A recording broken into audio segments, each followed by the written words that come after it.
हरियाणा शिक्षा बोर्ड के कर्मचारियों ने शुक्रवार को बोर्ड कार्यालय के समक्ष एक दिवसीय सांकेतिक भूख हड़ताल किया। कर्मचारी संगठन 1016 के आह्वान पर आयोजित इस प्रदर्शन में उत्तर पुस्तिकाओं के मुद्रण, एस्टेट परीक्षा और अनियमितताओं के विरोध में हुंकार भरी गई। प्रधान सत्यवीर स्वामी ने प्रशासन और सरकार पर आरोप लगाए कि कर्मचारियों की जायज मांगों को अनदेखा किया जा रहा है और चेतावनी दी कि यदि सुधार नहीं हुआ तो आंदोलन और बड़ा रूप ले सकता है। महासचिव सोमवीर पुनिया ने सचिव के स्थायी रूप से कार्यालय में रहने और कार्य सुचारू संचालन की मांग दोहराई। मैं सुखदर्शन सरवा, हरियाणा विद्यालय अध्यापक संघ राज्य का संगठन सचिव। आज जो बोर्ड के कर्मचारी जनता की मांगों को लेकर भूख हड़ताल पर हैं, तो सर्व कर्मचारी संघ और हरियाणा विद्यालय अध्यापक संघ इन तमाम मांगों का समर्थन करता है।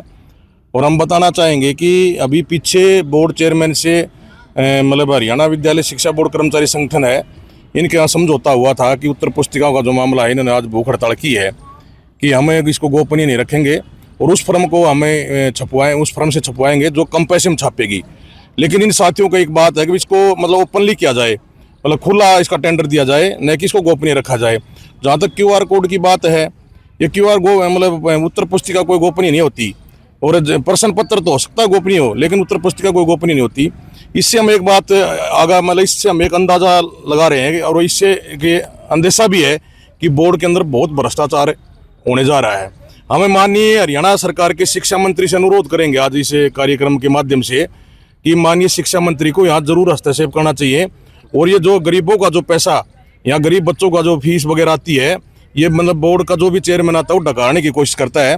तो यहाँ ये जो सरकार की भी पॉलिसी है कि हम जीरो टॉलरेंस पे भ्रष्टाचार को खत्म करेंगे, हमें नहीं लग रहा कि बोर्ड प्रशासन में भ्रष्टाचार नहीं है।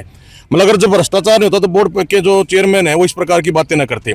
दूसरा, अभी पीछे एस्टेट की जो परीक्षा हुई थी, पहली बार एस्टेट जब तक स्टार्ट हुआ है और आज तक जिन बच्चों का रिजल्ट जारी कर दिया उसके बाद कोई रिवाइज रिजल्ट जारी नहीं हुआ। और अब की बार बोर्ड के चेयरमैन ने 1284 कैंडिडेटों को पता नहीं किस प्रकार से उनको भी पास घोषित कर दिया। ये भ्रष्टाचार नहीं तो क्या है? सरकार इसके ऊपर बिल्कुल भी किसी प्रकार का संज्ञान नहीं ले रही। माननीय मुख्यमंत्री ने भी संज्ञान नहीं लिया, हरियाणा के शिक्षा मंत्री ने संज्ञान नहीं लिया। तो हम कहना चाहते हैं या तो जल्दी संज्ञान लिया जाए, नहीं तो पूरे प्रदेश का कर्मचारी खास करके, क्योंकि शिक्षा बोर्ड के साथ अध्यापकों का भी जुड़ाव है, अध्यापकों के भी सारे इतिहास टकराते हैं, तो पूरे हरियाणा का अध्यापक भी इस लड़ाई में शामिल होगा। हम कहना चाहते हैं जल्दी से जल्दी शिक्षा मंत्री को इसमें हस्तक्षेप करना चाहिए, ये कहना चाहते हैं। मैं सतवीर स्वामी, हरियाणा विद्यालय शिक्षा बोर्ड कर्मचारी संगठन का राज्य प्रधान। आज हम मांग मुद्दों को लेकर और हठ धर्मिता प्रशासन को लेकर हम आज कार्यकारिणी के साथ ही भूख हड़ताल पे बैठे हैं।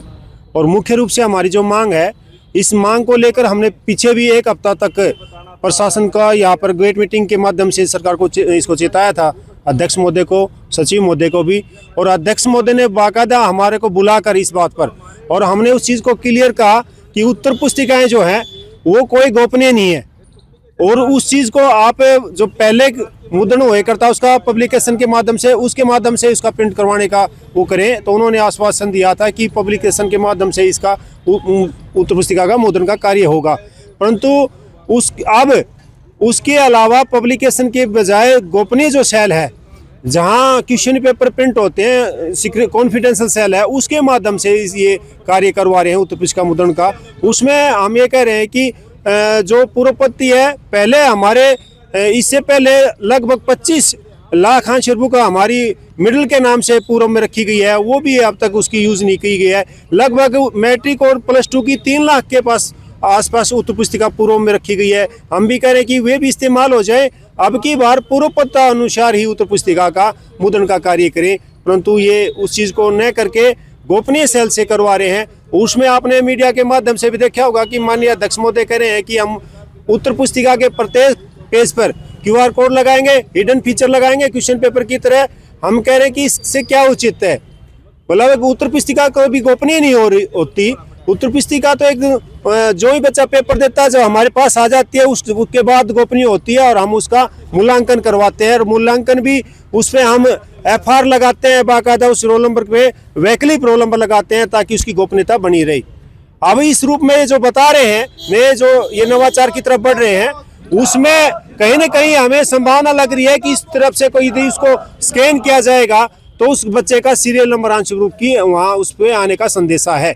इसलिए हम कह रहे हैं कि इसमें इसकी गोपनीयता भी नहीं रहेगी। तो आप पुरानी पद्धति के अनुसार ही हम मांग कर रहे हैं उत्तर पुस्तिका मुद्रण करवाने का। एक तो ये मांग है हमारी।